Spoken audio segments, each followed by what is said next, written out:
Quick question, why do you play games? Is it to have fun with friends? To become better at a competitive title? Or maybe even relax? Whatever your motive may be, all games have a story in some form or another, which makes you feel the care and passion put into the title. Most of the time, that is. Few manage to tell beautiful and dramatic stories. Soma, for example, while lacking in the gameplay department, more than makes up for it with an intriguing story. But there's one game which managed to teach me something very important while telling a beautiful and tragic story, all without saying a single word. This is Gris.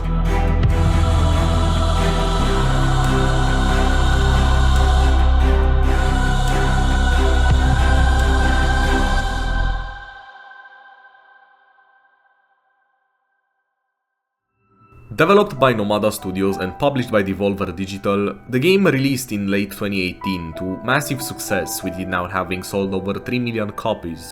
The story follows a young girl named Gris, who recently experienced a painful event in her life and goes on a journey to deal with her pain. I won't spoil the rest, as we need to cover the story first, and because otherwise no one would watch the video if they knew the entire plot. The first thing that stands out is the art style used. It gave me that vibe of being inside of an art gallery, only less of these people, you know. When I first looked at the game, I genuinely believed I was watching a cutscene, not actual gameplay. It amazes me just how much effort and care has been put into such a short experience. And don't get me started on the sound design. It does a great job at immersing you in the world of Gris, and the devs really nailed creating a relaxing atmosphere, which can seamlessly flip and become intense in an instant. But enough talking, as I need to finish this recording in half an hour, else my dad will smash another one of my monitors for not cutting the grass in time.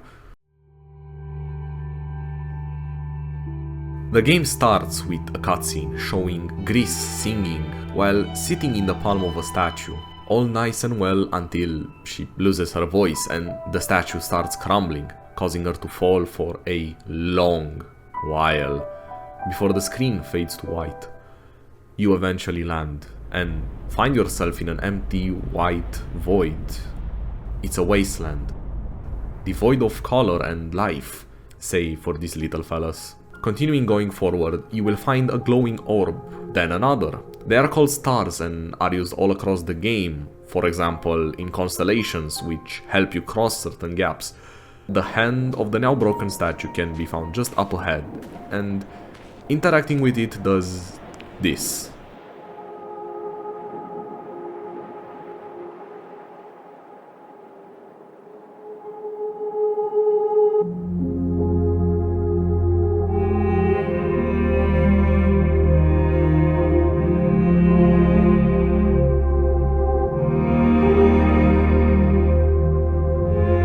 The world is painted a new color, turning the once white scenery now red.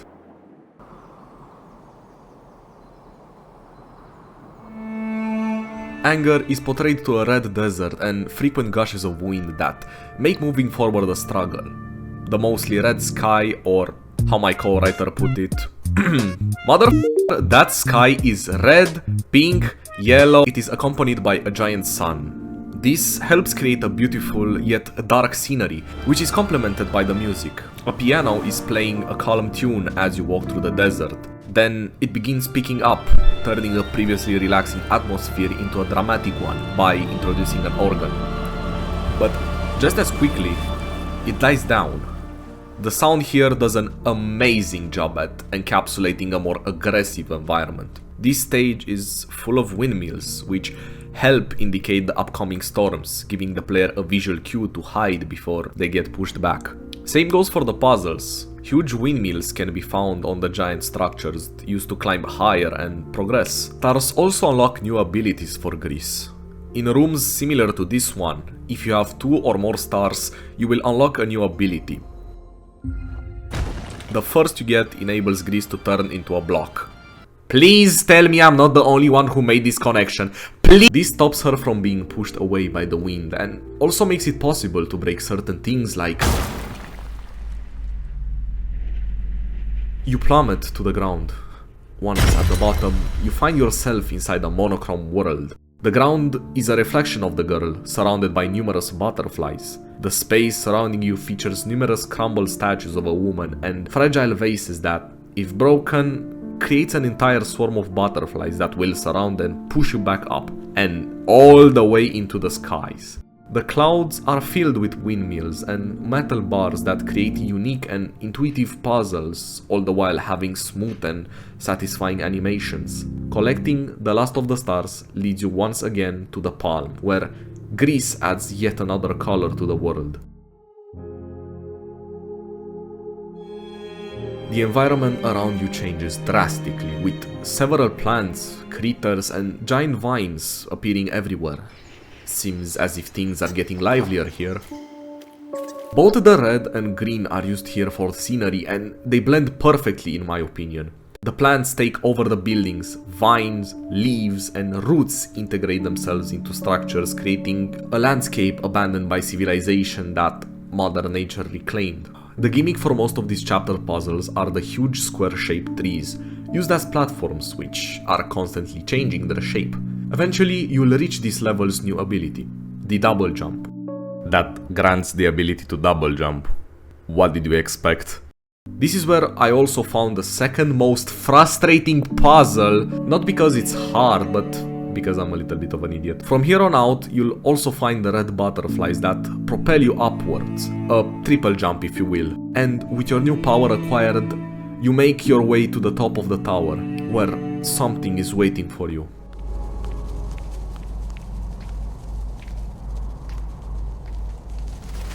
A great number of butterflies begin flying and forming a giant black bird. Wonder if it's friendly. Yeah, shortly after receiving your answer, Gris begins running away from the bird, and after narrowly escaping, she finds her way back to the palm. This time, the statue is a bit different. The fragments of a face begin to appear, and it's starting to look just like the face of one of the various statues you encountered. Gris does her thing, adding yet another color to the spectrum, giving a soothing blue color to everything.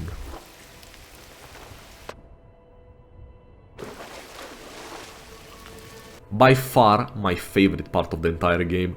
This is where the visuals speak for me, as I am a very big fan of the ocean and bioluminescence. In an environment where light is absent, these stand out as the only source of life in an empty void. Starting at the surface, the sky is painted a blue pastel color with structures around following suit with bright blue colors. As you descend deeper below, the hue changes and the bright blue turns dark and colors become muted, becoming black.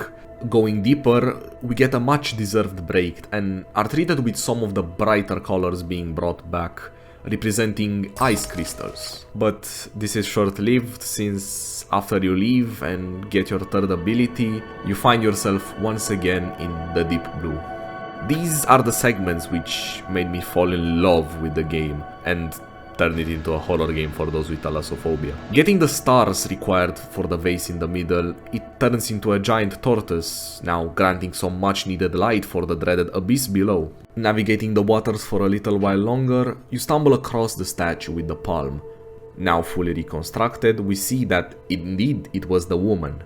Instead of color being added back into the world, you only get a pop-up stating that it's been brought back. Gris tries singing once again, but is unable to. Butterflies begin rising and the statue is quickly brought down by the black mass. Gris is enveloped by it, thrown into the water above, and what follows is the most intense chase I've ever been that actually requires no effort. The tight spaces in combination with the dramatic music and the roaring beast behind us all lead up here. We are encompassed in darkness, but through this, the game takes advantage of bioluminescence to light up your path, just enough so you can see. Even this light is insufficient for the void awaiting below, however. With no other choice, the chase resumes. This time you can't escape, no matter how hard you try, and it seems like your journey is about to come to an end, when suddenly the tortoise appears out of the blue, guiding us to safety with its light. and we barely managed to escape. Genius use of music to set the mood. In the dark zone, music was barely audible, with instruments gently playing as if not to disturb someone's slumber. Then it jumps out at you, the same intense music as before, creating this sense of urgency, of I need to get out of here ASAP. The dramatic voices drown out the instruments, creating that intensity, until the moment where it pops and the instrumental kicks in full swing, giving away a feeling of hope and salvation, just as you were about to get eaten by that eel. I hope you understand now why this is my favorite part. You begin climbing back up until reaching the surface. The climbing doesn't stop there, however, as a sort of firefly begins lighting up a staircase. You're getting closer to the end of the game. This is the final test of your platforming skills and your patience, because this chapter introduces a new mechanic called flipping gravity, which I hate. Yeah, no other reason other than this stupid jump here. This entire game I've been filled with all sorts of emotions, from sadness, confusion and curiosity. But I didn't think anger would be one of them, and it's all because I can't make this stupid jump. The color yellow also makes its debut here and is integrated into the scenery very beautifully, alongside the other colors mixing up to create a cold night scenery. This place is filled with potted plants and flowers, giving a serene vibe to everything. Solving the last puzzle brings Gris's voice back, and now she's able to sing, making the flowers around her bloom. This brings a warm reddish hue to the world, polar opposite to the colder blue you've been accustomed to this entire time. Climbing the tower in the middle, you can sing to activate this switch, flipping the world around and forming a new constellation. There's still some business left with the dark sludge, however.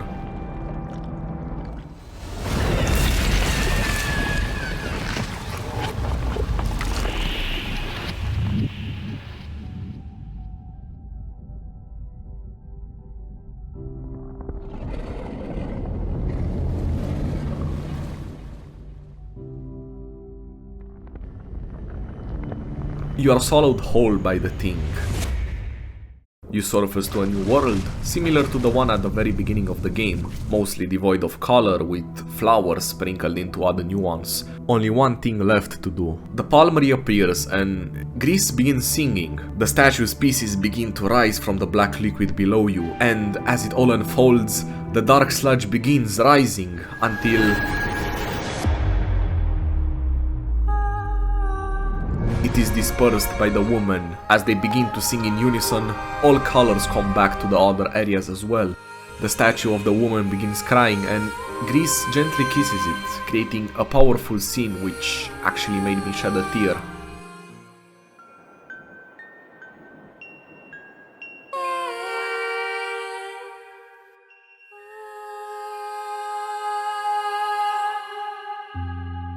And that about concludes the game. Now, you might have a couple of questions regarding what just happened. I too was left baffled by questions such as, what was the painful experience alluded to in the game's description? What is up with that damn black substance? And why does the world look like this? Let's go through what we know and what the game hints at. The visuals are the strongest point, so we can start there. In each level, you can find hidden statues, which, when interacted with, give you an emotional state. For example, here, in Chapter 3, we get Depression, the title of the chapter. So, in order, they are Denial, Anger, Bargaining, Depression, and Acceptance, also known as the 5 stages of grief. In the secret ending, obtained by getting all mementos, you see a younger Gris with what seems to be like her mother. Combining these two clues together, we can piece that, due to her mother's passing, Gris goes through the 5 stages of grief, having to learn how to cope with the loss across the story. This is also apparent when looking at this description. Sorrow means a feeling of deep distress caused by loss. As you progress, the crumbled buildings and statues of the mother regain their form. The crumbled up buildings can be representative of the girl's fragile state of mind as she learns to cope with the loss. these structures begin repairing themselves across the journey, indicative of Gris slowly regaining her mental stability. In this game, butterflies can be seen as a sign or message from deceased loved ones, or as spiritual guides. They are generally interpreted as encouragement and support. Meanwhile, bells are used to indicate the beginning at the end of a cycle. We also have the black creature that appears in different chase sequences throughout the game. The bird trying to stop Gris, the eel trying to swallow the girl, and when the statues crumble. It's the same blackness taking over her world. These are her negative thoughts dragging her down, deeper into despair. All the chases in the game being a metaphor for Gris running away from her problems. Now, before explaining the meaning of all the colors and how they intertwine with the 5 stages of grief, I want to talk about the world we find ourselves in. As suggested by the game description, the world is a representation of what's inside the girl's mind, making use of symmetry and simple shapes to create beautiful structures and palaces. Circles wonderfully integrate in buildings, with them representing unity, integration, and wholeness. Gris's design is also important to understanding the world. The focal point of her design is her head, being the most detailed part, and also the one that has color, given her turquoise short hair. In Spanish, her name quite literally means grey, explaining the monochrome clothes and limbs. Given that the director of the game is in fact of Spanish nationality, this makes sense. Her design is simple in contrast with the world around, making her stand out. This also makes Gris easily recognizable when shapeshifting into any of her 3 forms. The 5 stages of grief each are represented by a different color, each being able to express both positive and negative feelings, depending on how and where they're used. The prologue is dominated by a monochrome black and white palette. Although white is mostly associated with positive meanings such as goodness, clarity, and hope, too much of it can express a feeling of emptiness and isolation. While in denial, the world becomes meaningless and overwhelming. People sometimes isolate themselves when going through hardships, wanting to process what just happened. And with the overabundance of white here, it becomes overwhelming, just like emotions. White is also associated with cleanliness. Taking this into consideration and the fact that it's combined with the color black through the rocks and dead trees, we can interpret it as the white being stained, while the color black in this case has a negative meaning. And the one most fitting for these situations are death and sadness. The first chapter then unlocks the color red, a primary color associated with strong feelings. Danger is often associated with it, while the heavy flow of blood to your face when angry turns you red. That can seem cruel and unfair at times. That's why this is a perfectly normal reaction and part of the healing process. This anger can be directed towards the person or, in other cases, yourself. In this scenery, it resembles aggression and impulses which dominate over every other emotion at this stage, showing the way anger takes over other emotions. Sudden storms picking up and just as rapidly dying out is also a way of expressing that the anger isn't constant, rather it appears in short bursts. Also, what the monochrome world might suggest is that the healing process isn't linear through both the fall and the return of the black and white scenery. Simply put, the stages of grief can't simply be progressed one by one sometimes. It's pretty common to fluctuate between 2 of the stages at any time. The second chapter brings green to the color palette, bringing a positive feeling of harmony and growth, especially because softer, lighter, and less saturated shades are used. Bargaining is when we start to make deals with ourselves, or perhaps God if you're a religious person. We want to believe that if we act in a particular way, we will feel better. It's also common to find ourselves going over and over things that happened in the past and asking a lot of what ifs. Green can also be a soothing color, and alongside the color red, they represent a calmer state of mind with the feeling of anger still lingering around. Yet again, suggesting that the healing process isn't as straightforward as it may seem. Chapter 3 features the color blue, this time shifting the scene to a colder environment. Blue here has a variety of meanings. Since at first it appears in lighter shades, it's meant to give the player a feeling of calmness. Afterwards, it turns darker and its meaning changes together with the environment, now expressing a sadness that swallows everything whole. Sadness and longing are what we think of most often when we say the word grief. This pain can be very intense and come in waves over a long period of time. Life can feel like it no longer holds any meaning. You've hit rock bottom, but as more colors begin making their way into the girl's life, she approaches stability and starts to learn to accept and move on with her life. That's what the fourth and last chapter expresses. Together with yellow, which expresses optimism, all colors now work together in harmony, creating a scenery full of life dominated by blue shades and inducing a state of peacefulness in the viewer. This is acceptance. Gris finally understands that, no matter how hard she tries to push away the pain, she needs to learn how to live with it. In doing so begins the final process of healing. But pain doesn't simply go away. She understands that pain is a normal part of life, and it isn't always full of joy. People who care about will one day leave this earth, and there's nothing you or I can do about it. The mark they leave on both the world and the people around never truly leaves, even if minuscule in the grand scheme of things. The death of someone shouldn't be the end of you too. There are brighter days awaiting, even if the process towards them is hard and painful sometimes. In retrospect, Gris is not even a game, it's an experience. You experience a girl's grieving process from her perspective, and you both learn at the same time how to live with such a painful event in life. Don't get me wrong, I still had fun playing, but yeah, some people call it a glorified walking simulator.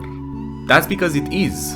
You are here to enjoy the art and the message the creator left behind. Gris is an art piece. That's exactly why I compared it to walking in an art gallery at the very beginning. You don't go to an art gallery to have fun, but to understand what emotion the artist wanted to convey through his art and appreciate it.